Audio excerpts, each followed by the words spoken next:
Hola, buenas tardes. Buen comienzo de fin de semana y para algunos será probablemente el comienzo de las vacaciones. Rezamos compartiendo un pasaje que está en el capítulo 10 del Evangelio según San Mateo. Jesús dijo a sus apóstoles: Yo los envío como a ovejas en medio de lobos. Sean entonces astutos como serpientes y sencillos como palomas. Cuídense de los hombres porque los entregarán a los tribunales y los azotarán en las sinagogas. A causa de mí serán llevados ante gobernadores y reyes para dar testimonio delante de ellos y de los paganos. Cuando los entreguen, no se preocupen de cómo van a hablar o qué van a decir.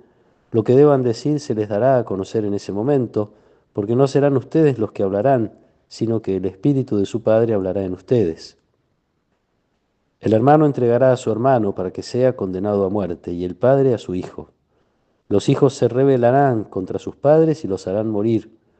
Ustedes serán odiados por todos a causa de mi nombre, pero aquel que persevera hasta el fin se salvará. Cuando los persigan en una ciudad, huyan a otra.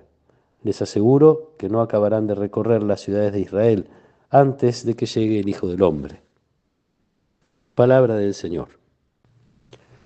La identificación de los discípulos con la misión a la que Jesús fue enviado por el Padre implica también una identificación con la persona de Jesús, con el mismo Jesús, y por eso con las consecuencias que trae este anuncio. Jesús no les disfraza la realidad, uno diría no les dora la píldora, Jesús les aclara bien de qué se trata y cuáles son algunas de las consecuencias que van a padecer con esta expresión tan significativa, como ovejas en medio de lobos. Los envío como ovejas en medio de lobos. Señala que el anuncio no se reduce al conocimiento de una doctrina, no se va a transmitir algunas teorías, algunas reflexiones, sino que el anuncio es y quiere ser realmente transformador y quiere provocar cambios que son los que van a producir el rechazo. Gente que se opone a este anuncio porque no quiere precisamente permitir que se realicen cambios, quieren seguir como están y como están viviendo.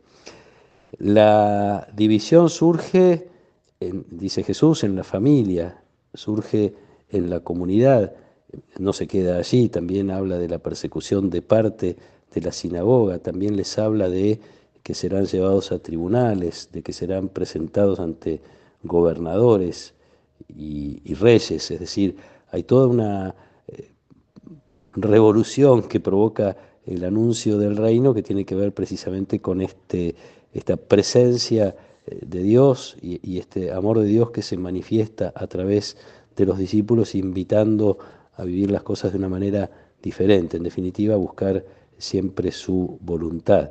Entonces, todo lo que sucede, en definitiva, tiene que ver con una sola cosa o tiene una sola razón, que Jesús se las señala también en este pasaje, a causa de mi nombre.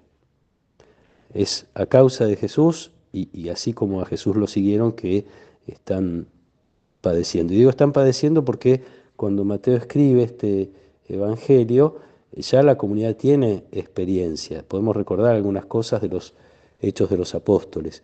Son perseguidos por la sinagoga y Pablo es Saulo, antes de su conversión, quien los persigue.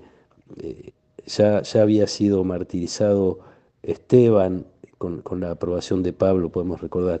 Bueno, todas las cosas que también le pasaron a Pablo, pero quiero decir, no se trata en el momento de leer este relato de Mateo, no se trata ya de avisar algo que va a suceder, sino de releer algo que está ya sucediendo. Entonces, porque si no podría parecer que la intención es cargar de pesimismo o asustar a quienes se decidan a ser discípulos de Jesús, ya están, como digo, padeciendo esta realidad.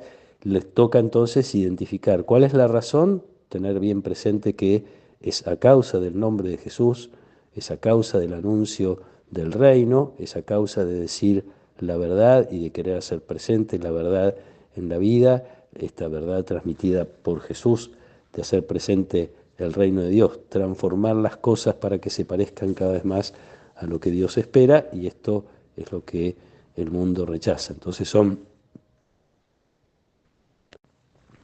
son perseguidos a causa de Jesús, pero también tienen que identificar otra cosa, que es la presencia de Jesús, que Jesús la garantiza a través del Espíritu Santo. Es el Espíritu Santo del Padre quien les dirá lo que tengan que decir en ese momento. No olvidarse de la presencia de Jesús y no olvidarse también, y digo, estoy hablando de los primeros lectores del Evangelio de San Mateo y estoy hablando de cualquier persona que se haya decidido a ser discípulo de Jesús y entonces testigo.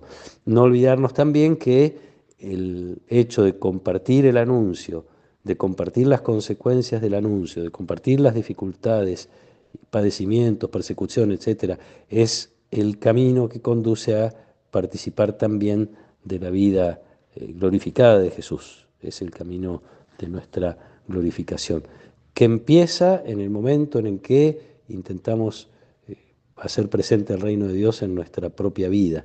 Y entonces ahí ya interiormente también podemos sentir algún rechazo, alguna persecución propia respecto de las cosas que tenemos que cambiar y nos cuesta hacer. Pero tener esta certeza de que el Espíritu acompaña, que esto lo hacemos por Jesús, que lo hacemos con Él y que el camino entonces nos conduce a donde a Él lo condujo, que es a la pasión, pero como preludio de la resurrección y de la vida eterna. Me estoy acordando ahora de una frase de Jesús que le dijo en su momento a los discípulos: ¿de qué le sirve al hombre ganar el mundo entero si se pierde a sí mismo?